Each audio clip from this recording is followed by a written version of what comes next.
नमस्कार। चंद्रकांत भट्ट अमेरिका से।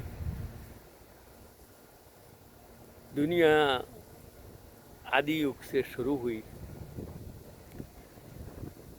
और वो किस तरह रहती थी, किस तरह का जीवन गुजारती थी।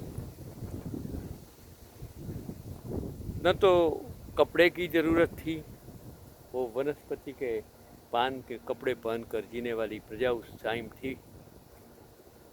मांस खाकर जीने वाली, फिर पत्थर युग में पत्थर से अग्नि प्रगटाया, मांस और खाना पकाने का सीखा, और फिर शुरू हुई किसानी, पशुपालन, और धीरे धीरे गांव और शहरों में बसने लगी और विकास हुआ विज्ञान का मतलब विशेष ज्ञान।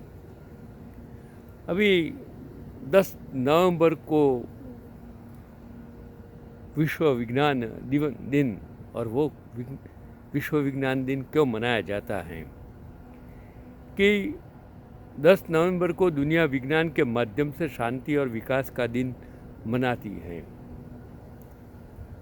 ये अभी तो दिसंबर जनवरी आ गया, नया वर्ष आ गया। लेकिन मैंने सोचा कि जो आर्टिकल्स उस टाइम मिला था आप तक पहुंचाने की कोशिश करता हूं कि विज्ञान ने हमारे जीवन को आसान, सुरक्षित, सुविधाजनक, कुशल, साक्षर, आनंददायक और सार्थक बनाने में बहुत योगदान दिया है। आज कहाँ से कहाँ विश्व इस 3-4 दशक में पहुंच गया, जिसकी कल्पना आप कभी भी नहीं कर सकते हैं। आप और मैं आज जो बात करता हूँ, शायद 30-40 साल पहले ये मेरे YouTube पर के वीडियो, व्हाट्सएप, फेसबुक सब पर मैं नहीं डाल सकता था, क्योंकि वो था ही ना। मैं एक विज्ञान का शिक्षक होने के नाते मैंने जब 1961 से 65 BSc किया, डायोड ट्रायोड था, और फिर क्लासेस में नैनो टेक्नोलॉजी तक पढ़ाया, और अभी तो कहाँ से कहाँ पहुँच गया कि आज हमारे पास और हमारे आसपास जो सुख सुविधाएं और सुख के साधन हैं, और देखो ये प्लेन ऊपर से जा रहा, राइट ब्रदर्स जिन्होंने प्लेन बनाया, और मेरे सर पर से समझो 10 सेकंड, 15 सेकंड, 1 मिनट में 5 से 6 प्लेन चले जाते हैं।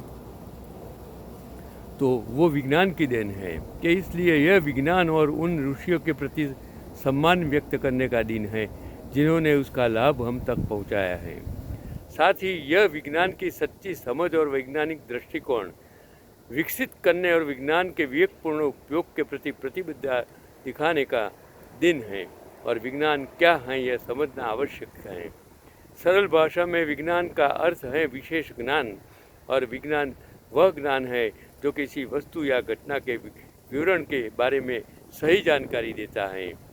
सही ज्ञान का अभाव हमें अंधविश्वास और चमत्कारों की ओर से ले जाता है, और आप जानते हो कितने वैज्ञानिक, जो धार्मिक धर्म गुरुओं ने, धर्मांधता ने उसका शहीद बना दिया, क्योंकि पहले पृथ्वी चौरस थी, समतल, कोई मानने वाला नहीं था, पृथ्वी के बारे में कोई ज्ञान नहीं था।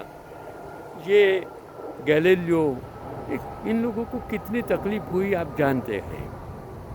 और आप सोचिए कि कोलंबस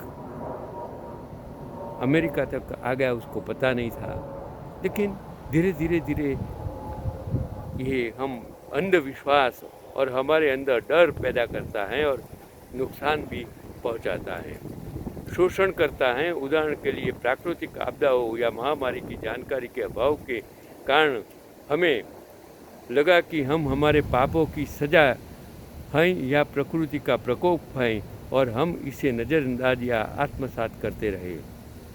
लेकिन आज वो जो पर्यावरण की minute to minute, second to second माहिती हमें मिलती है, कब बरसात आने वाला है, बारिश आने वाले हैं, कब स्नो पड़ने वाला है, कब कितना टेम्परेचर होगा, वातावरण कब बदलेगा, कैसे बदलेगा, वो सब जानकारी आज हमारे मोबाइल पर हम देख सकते हैं। तो सच्ची वैज्ञानिक समझ बढ़ने के साथ इसकी रोकथाम और उपाय शुरू हो गए। स्वास्थ्य टीकों और उचित उपचार से मनुष्य बीमारियों के दर्द से बच सकता है और अपने ही जीवन को लंबा खींच सकता है। अगर विज्ञान नहीं होता, वैक्सीन नहीं होता, लुई पाश्चर नहीं होता, तो आज हम कोरोना को भी हम कंट्रोल नहीं कर सकते। मलेरिया, शिट्रा, स्मॉल पॉक्स, ये सब कुछ हमने कंट्रोल कर सके, वो विज्ञान की वजह से कर सकते हैं। प्रकृति अभी चमत्कार नहीं करती, चमत्कार तो इंसान ही करते हैं और ये चमत्कार इंसान विज्ञान की मदद से करता है। बाकी विधर्मी जो चमत्कार दिखाने का दावा करते हैं वे हाथ की सफाई के अलावा और कुछ नहीं है। यह तो एक मोबाइल फ़ोन में हम पढ़ रहे हैं और उसकी रोशनी, घड़ियाँ, रेडियो, टेलीविज़न, देश विदेश की खबरें, संचार, सूचना, ज्ञान आदि विज्ञान की कृपा है। विज्ञान के उपकारों को गिनना संभव नहीं है। आज घर में रोबोट, इंसान रोबोट का उपयोग करते, जहाँ 1000 आदमी काम करते थे वहाँ आज एक इंसान से 1000 साँचा, 1000 मशीन चल सकते हैं। तो आज इसके लिए जितना धन्यवाद किया जाए इतना काम कम है। कहा जाता है कि आदिकाल में किसी भयानक महामारी के कारण डायनासोर जैसे विशालकाय जानवरों का अस्तित्व समाप्त हो गया था, तो कोरोना काल में मनुष्य का अस्तित्व खतरे में पड़ गया। लेकिन धन्यवाद विज्ञान का द्वारा दी गई वैक्सीन, टीकाकरण का, जिसने इंसान को बचा लिया। और इस दिन हम अपने जीवन में विज्ञान के योगदान को समझने, उसका विस्तार करने और किसी भी समस्या के बारे में सच्ची जानकारी प्राप्त करने के लिए उसके कारणों और उपायों के बारे में सोचने का संकल्प हमें लेना होगा। इसके लिए हम अंधविश्वास से बाहर आएं और अपने बच्चों में सवाल पूछने की आदत डालें। किसी अज्ञात शक्ति के हरे आवरण के नीचे अंधेरा न ले जाए। जो लोग विज्ञान को नहीं समझते हैं या डरते हैं कि उनका पाखंड उजागर हो जाएगा या उनका शोषण बंद हो जाएगा, वे लोग विज्ञान की आलोचना करते हैं। हालांकि वे विज्ञान के उपकरणों और सुविधाओं का उपयोग करना जारी रखते हैं। विज्ञान सत्य को उजागर करता है और सत्य कभी दुख नहीं देता।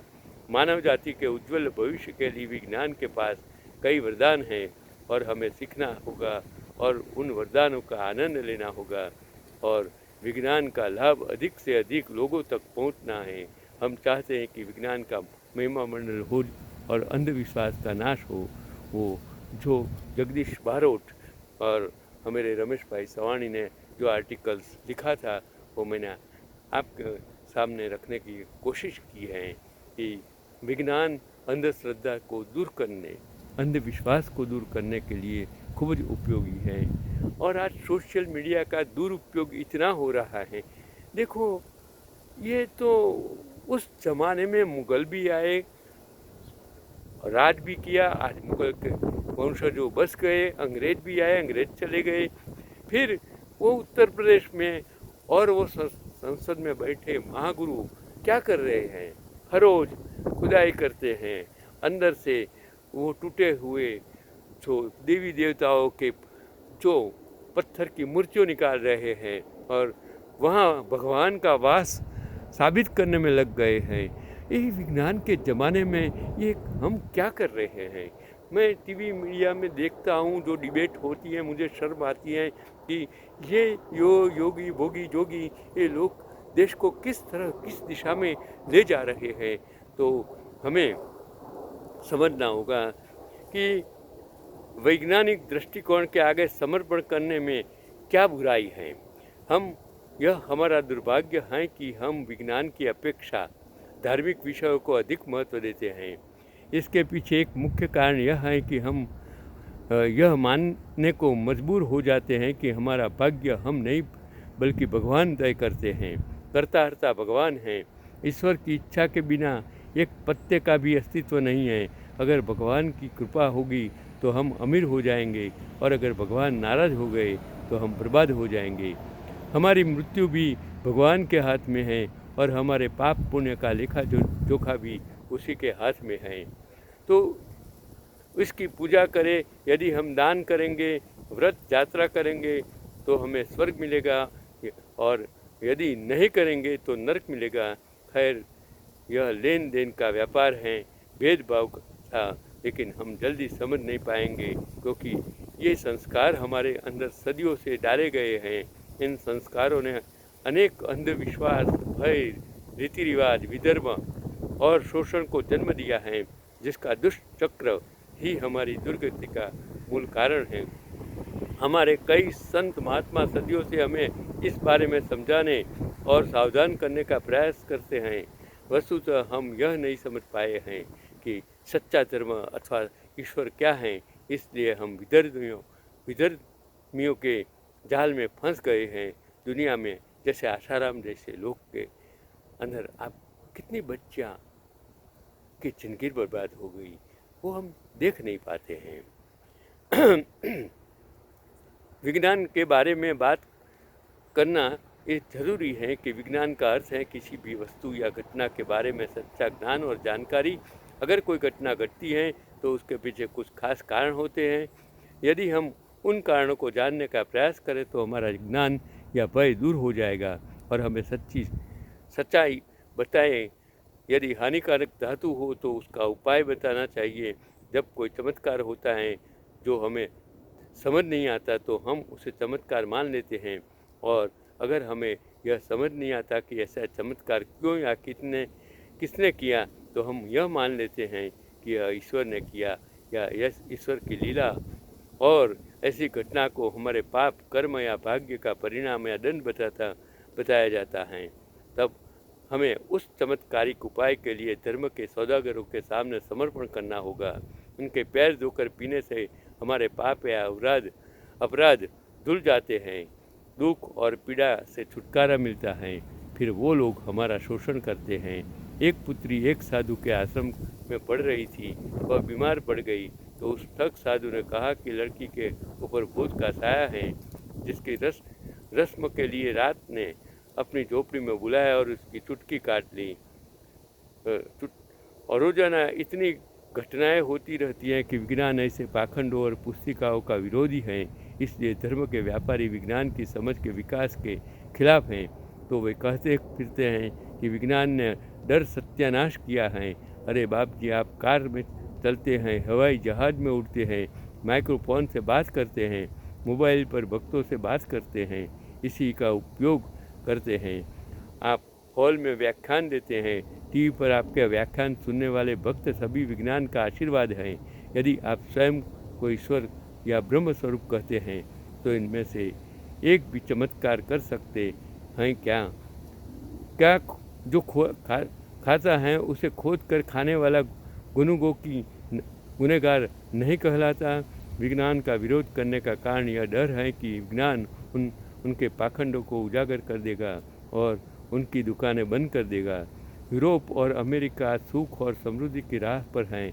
ऐसा इसलिए है क्योंकि वे विज्ञान और प्रौद्योगिकी को विशेष महत्व देते हैं तथा कथित विधर्मी या कर्मकांडी धर्म वहाँ विलुप्त होने के कगार पर है। और 1882 में जर्मन दार्शनिक फ्रेडरिक नीत्शे ने कहा था कि भगवान मर चुका है।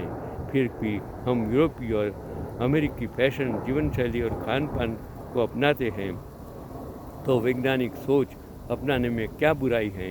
ये धार्मिक प्रथाएं और विधर्म हम सदियों से करते आ रहे हैं, फिर भी हमारी हालत बद से बदतर होती जा रही है।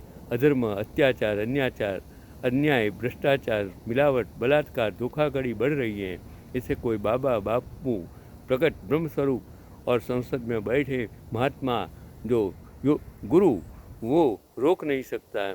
लोग त्राहिमाम चिल्ला रहे हैं, तो फिर कुछ अलग करने के बारे में नए सिर से सोचने का समय आ गया है। यदि तथाकथित ईश्वर हमारा पिता, करुणा का सागर, दयालु आत्मा का भूखा, सर्वशक्तिमान है, यदि वह निष्पक्ष है तो वह चापलूसी, उपहारों के वादे, अभिषेक, जब उपवास या तीर्थ यात्रा का भूखा है हो सकता है, तो भगवान और उसके व्यवसायियों को कुछ आराम देने और वैज्ञानिक मनोदशा के सामने आत्मसमर्पण करने का क्या गलत है? जो मैंने आप तक पहुंचाने की अंधश्रद्धा के विरुद्ध जो आर्टिकल से आप तक पहुंचाने की कोशिश की, जागिए, समय आपके लिए जागने का है।